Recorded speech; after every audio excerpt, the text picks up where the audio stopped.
مرجع سمجھ رہے ہیں نا، بڑا عالم.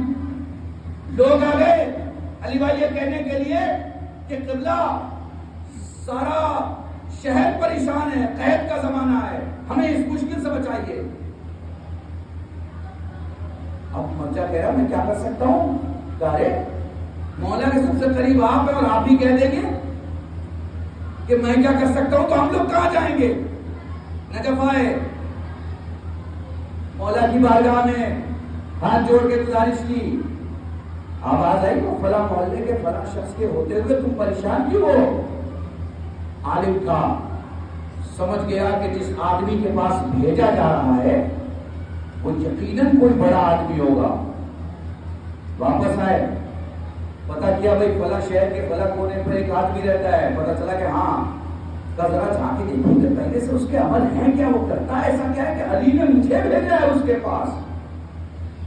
کچھ سن رہے ہو؟ بس ایسا ہی سکوت مجھے چاہیے اس پورے واقعے تک، تاکہ میں سمجھوں کہ مجھے ہمکن گوش ہو کے دونوں کانوں سے اور قلب کے کانوں سے سنا ہے. پوری توجہ چاہ رہا ہوں اپنے آخری مجمع اور آخری جوان کی. اس کے قریب آئے، قریب آ کے کہا بھائی میں نے تجھے کئی دنوں سے دیکھا، مجھے کوئی ایسی نیکی نہیں دکھائی دی کہ میرا ذہن اس بات کو مانے کہ تو اتنی باکمال شخصیت کا مالک ہے. وہ کہتا ہے پھر کیا ہوا؟ کہا یہ لوگ میرے پاس آئے تھے قحط کی دور کرنے کی دعا کے لیے، میں نجف گیا اور مجھے نجف سے کہا گیا، مالک نجف نے مجھے کہا ارے تمہارے شہر میں فلاں رہتا ہے، اس کے ہوتے ہوئے تمہیں یہاں آنے کی کیا ضرورت ہے؟ اس سے کہہ دیتے، وہ دعا کر دیتا، اس کی دعا ضرور قبول ہو جاتی. بھائی یہ بتا عمل کیا کرتا ہے؟ میں تو کوئی خاص عمل نہیں کرتا، کچھ بھی خاص نہیں کرتا. پھر بھی اب اس کے سامنے 20 سال کا ایک لڑکا کھڑا تھا. پوچھا یہ کون ہے؟ کہا میرا بیٹا ہے.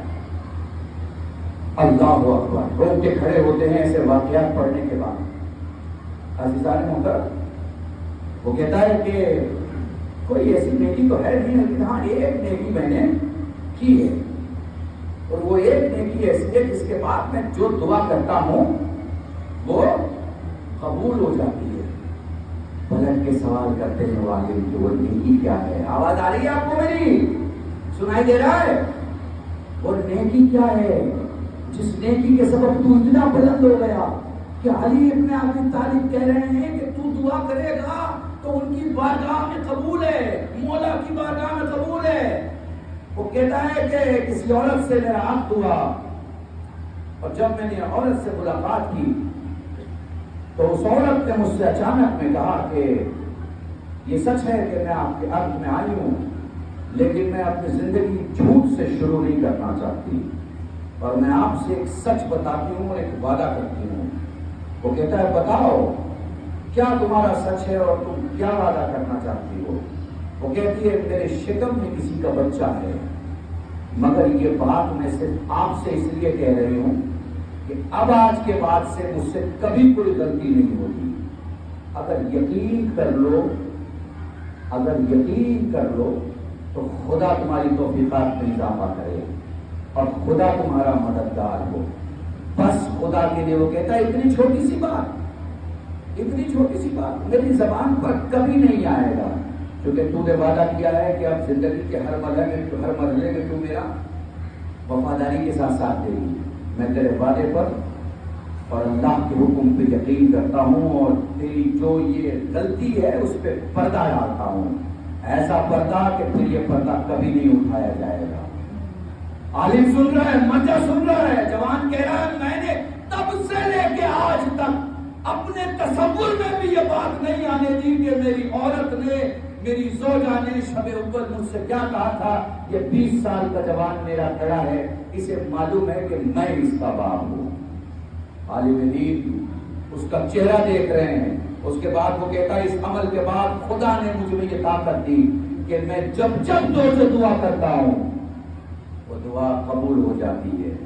ایک جملے آپ کو پتا ہے میں نے آج محرم کی مجلس میں آپ سے کیوں کہے؟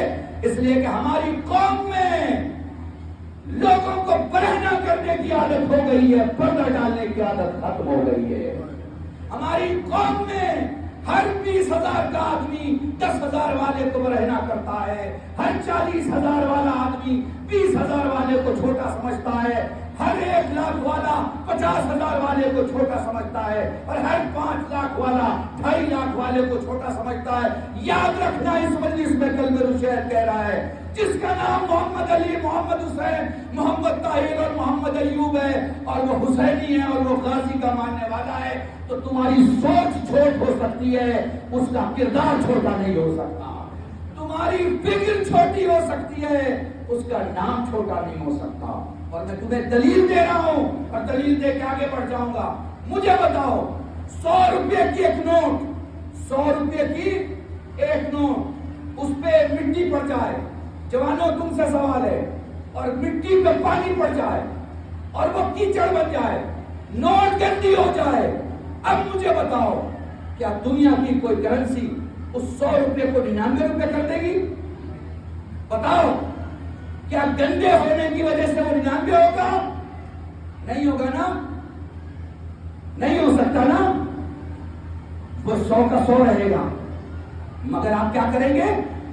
آپ اسے اٹھائیں گے، اسے دھلیں گے، اسے صاف کریں گے، اسے سکھائیں گے، تاکہ جو اس کی ویلیو ہے وہ ویلیو اسے مل جائے۔ تمہیں کچھ سمجھ میں آ رہا ہے؟ جہاں تم دیکھو کہ ذات اور شخصیت پر دھول پڑی ہوئی ہے، اور پھر کہیں سے پانی پڑا ہوا ہے، اور اس کی ذات کیچڑ میں سنی ہوئی ہے، تو اسے کیچڑ سمجھ کے الگ نہ ہو، کیونکہ تمہاری شیعت کی ذمہ داری ہے اس کا ہاتھ پکڑ کے مصلی تک لے جانا، تمہاری ذمہ داری ہے، تمہاری ذمہ۔ مجھے آپ کا یہی سکوت چاہیے تھا، کیونکہ 9 دن میں نے آپ سے نعرے لگوا دیے، میں نے آپ کے جوش کا اور آپ نے میرے بیان کا خوب استقبال کیا، لیکن میرے عزیزوں آج یہ میسج لے کے جانا کہ جب تمہیں لگے کہ کسی انسان میں 2 برائی ہے تو کوشش کرو ایک برائی تمہاری وجہ سے دور ہو جائے۔ اور جب کسی ہیرو کی اچھی فلم آتی ہے، 12ویں کلاس کا ایک چھاتر اور گریجویشن کا ایک چھاتر آرام سے دوسرے سے بولتا ہے کہ میں تمہاری طرف سے ٹکٹ لے رہا ہوں، ساتھ چلیں گے۔ گروپ میں سنیما جا سکتے ہو تو گروپ میں مسجد نہیں جا سکتے، گروپ میں برائی کر سکتے ہو تو گروپ میں نیکی نہیں کر سکتے، گروپ میں کسی کو گرانے کا پلان کر سکتے ہو تو گروپ میں بنانے کا پلان نہیں کر سکتے۔ مجھے یاد ہے بمبئی کا ایک شیعہ، بیٹے نے، باپ نے بیٹے کو بلایا، کہا میرے لال 2 بچے تھے، دونوں کی شادی کے لیے 1-1 کروڑ روپیہ خرچ کر دیا، تیرے حصے کا 80 لاکھ میرے پاس ہے اس وقت، تیری جو مرضی تو کرے۔ اس نے کہا بابا مجھے کوئی پیسہ شادی میں خرچ نہیں کرنا، ایک دم واجب جو خرچ ہے وہی کرنا، یہ 80 لاکھ روپیہ مجھے غریبوں کی مدد کے لیے دے دینا۔ کچھ محسوس کر پا رہے ہو؟ جتنا زیادہ اپنے بازو کے پڑوس کے لوگوں ان کے کردار کی بلڈنگ میں مدد کرو گے، تمہیں فائدہ ہونا ہو، تمہاری اولاد کو فائدہ ہوگا۔ چھوڑ نہیں سکتے۔ اب آ جاؤ واپس پڑھ دو، ایک مثال دینا چاہتا ہوں اپنی تقریر میں، مسائل میں داخل ہونے کے پہلے۔ مجھے بتاؤ، اگر تمہیں 1 ایکڑ زمین دی جائے اور کہا جائے کہ اس میں جو بو گے اگے گا، کیا؟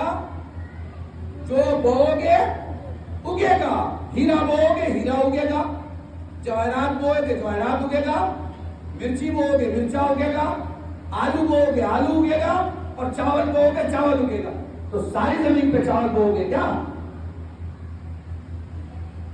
بتاؤ، پوری زمین پہ چاول ہی چاول کرو گے؟ نہیں نا۔ پھر کہو گے مولانا آپ کو یہ کہتی ہے جتنی ضرورت ہو اتنا کھانے پینے کا سامان بولو، باقی ہیرے جواہرات بو، تاکہ وہ تمہیں کسی دن کام آئے۔ بس میرے عزیزو، یہ جو تمہاری 60-70 سال کی زندگی ہے نا، یہ ایک زمین ہے، اس میں جو بو گے وہ اگے گا۔ زندگی میں دنیا کو اتنا ہی اتارو جتنی ضرورت ہے، اس میں اتنا بو جتنا تمہیں ضرورت ہے، اس کے علاوہ تمہارے پاس حسنات کے لیے، نیکیوں کے لیے جو جگہ ہے اس میں نیکیاں ہو، نیکیاں نیکیاں۔ قیامت کے دن 3 قسم کے سوال ہوں گے، 3 قسم۔ پہلا سوال حسنات کا ہوگا، کہے گا حسنات کا، نیکیوں کا۔ یہ سب وہ باتیں پڑھ رہا ہوں جو تمہارے ذہن میں اتر جائیں گی، یاد رہیں گی، یہاں سے اس مجلس میں بھی جاؤ گے تو بھولو گے نہیں۔ پہلا سوال جوانوں حسنات کا، 2 نمبر 2 حسنات کا، 3 نمبر 3 نیکیوں کا۔ 3 قسم کے سوال ہوں گے، 3 قسم۔ پہلا سوال حسنات کا، کہے گا حسنات کا، نیکیوں کا۔ یہ سب وہ باتیں پڑھ رہا ہوں جو تمہارے ذہن میں اتر جائیں گی، یاد رہیں گی، یہاں سے اس مجلس میں بھی جاؤ گے تو بھولو گے نہیں۔ پہلا سوال جوانوں دوسرا سوال سیئات کا. پہلا سوال نیکی کا، دوسرا سوال برائی کا، اور تیسرا سوال نعمات کا. نعمتوں کا سوال ہوگا کہ تمہیں نعمتیں عطا ہوئی، تم نے کیا کیا. اس کائنات کی سب سے بڑی نعمت کا نام حسین ہے. کائنات کی سب سے بڑی نعمت کا نام حسن ہے. کائنات کی سب سے بڑی نعمت کا نام علی ہے. کائنات کی سب سے بڑی نعمت کا نام فاطمہ ہے. کائنات کی سب سے بڑی نعمت کا نام اہل البیت ہے. اہل البیت سمجھانا کتنا آسان ہے اہل بیت کے بارے میں. کوئی جب تم سے سوال کرے کہ انہی کو کیوں مانتے ہو تو کہہ دینا بھائی کسی اور کو دکھاؤ تو صحیح جو ایک جیسے ہو. ہم مان لیں گے. جو ایک مثال دے دیتا ہوں. لیکن جب بھیڑ آتی ہے نا، بھیڑ، تو وہ نیتا کے بلانے پہ آتی ہے. تو جتنی بڑی بھیڑ ہوتی ہے اتنا بڑا لیڈر ہوتا ہے. سمجھ میں آ رہی بات؟ اب مجھے انصاف سے بتاؤ، بس آخری بات کرتے مسائل کے پہلے کیونکہ مسائل طویل ہوگا. مجھے انصاف سے ایک بات بتاؤ اور سوچ کے بتانا. 1.25 لاکھ کی بھیڑ ہے رام لیلا میدان میں. اینڈ ٹائم پر لیڈر آیا، تقریر کی، تقریر کر کے چلا گیا. بتاؤ لیڈر کے ساتھ کون جائے گا؟ آپ کہیں گے مولانا جو بہت خاص لوگ ہوں گے وہ لیڈر کے ساتھ جائیں گے. غلط تو نہیں کہہ رہا ہوں. جو بہت خاص لوگ ہوں گے وہ لیڈر کے ساتھ جائیں گے. کہاں تک جائیں گے حضور؟ ان کے گھر تک. یہ 1.25 لاکھ کی بھیڑ نہیں جائے گی. یہ 1.25 لاکھ کی بھیڑ ریلوے جائے گی. یہ 1.25 لاکھ کی بھیڑ بس اڈے جائے گی. یہ 1.25 لاکھ کی بھیڑ ایئرپورٹ جائے گی. اور کچھ خاص لوگ لیڈر کے گھر آئیں گے. پھر کہاں بیٹھیں گے؟ جہاں مہمان بیٹھتے ہیں. اس کے بعد لیڈر 1 گھنٹے کے بعد اٹھے گا. پھر لیڈر اپنے گھر کے اندر جائے گا. پھر وہ اپنے بستر پہ جائے گا. پھر وہ ایک چادر کھینچ کے لیٹ جائے گا. اب بتاؤ اس چادر میں کون جائے گا؟ اب بتاؤ مجھے اس چادر میں کون جائے گا؟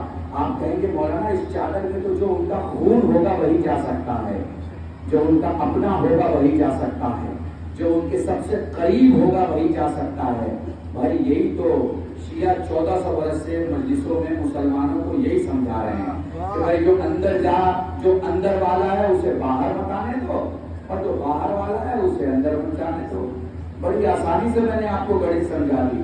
شیعوں کی کوئی نئی اسکیم نہیں ہے جو ہم کہیں نکلے ہیں کسی کو سمجھانے کے لیے. بھائی چادر کے اندر جو لوگ ہیں وہ باہر نہیں آ سکتے، اور جو باہر والے ہیں وہ چادر میں نہیں جا سکتے. آپ باہر والوں کو باہر رکھیے، کوئی فساد نہیں ہوگا، کوئی پرابلم نہیں ہوگی. بس میرے عزیزان، ایک دوسرے کے ساتھ محبت کے ساتھ، ایک دوسرے کے ساتھ خلوص کے ساتھ، محرم کے صدقے میں ایک دوسرے کے ساتھ پیار کے ساتھ. آپ دیکھیے نا، آپ سب سیاہ لباس میں آ گئے. آپ یہاں سے کھڑے ہو کے دیکھیے وہاں تک کیا منظر ہے. سیاہی سیاہ ہے. اسے کیا کہتے ہیں؟ وحدت. اسے کیا کہتے ہیں؟ ایک ہونا. اسے کیا کہتے ہیں؟ ایک پرچم کے نیچے آنا. حسینیت اس پرچم کا نام ہے جس کے نیچے جو جمع ہو جائے، اگر وجود میں قطرہ بھی ہے تو کردار میں دریا ہوتا ہے. بس میرے عزیزان، باقی کر رہا ہوں، شکر گزار ہوں جوانوں کا جنہوں نے شاکر بھائی کو اپنی طرف سے چندے وغیرہ کی ہدیہ مولا کی بارگاہ میں کچھ ہدیہ لکھوایا. میں پھر گزارش کروں گا کہ عاشور اور فاقہ شکنی کے لیے جن پیسے کی ضرورت ہوتی ہے انجمن کو، اس کے لیے آپ حضرات جو ہے وہ جتنا ہو سکے آپ سے شاکر بھائی سے ملاقات کریں اور رسید حاصل کریں. کل میں یہ کہہ نہیں پاؤں گا آپ کو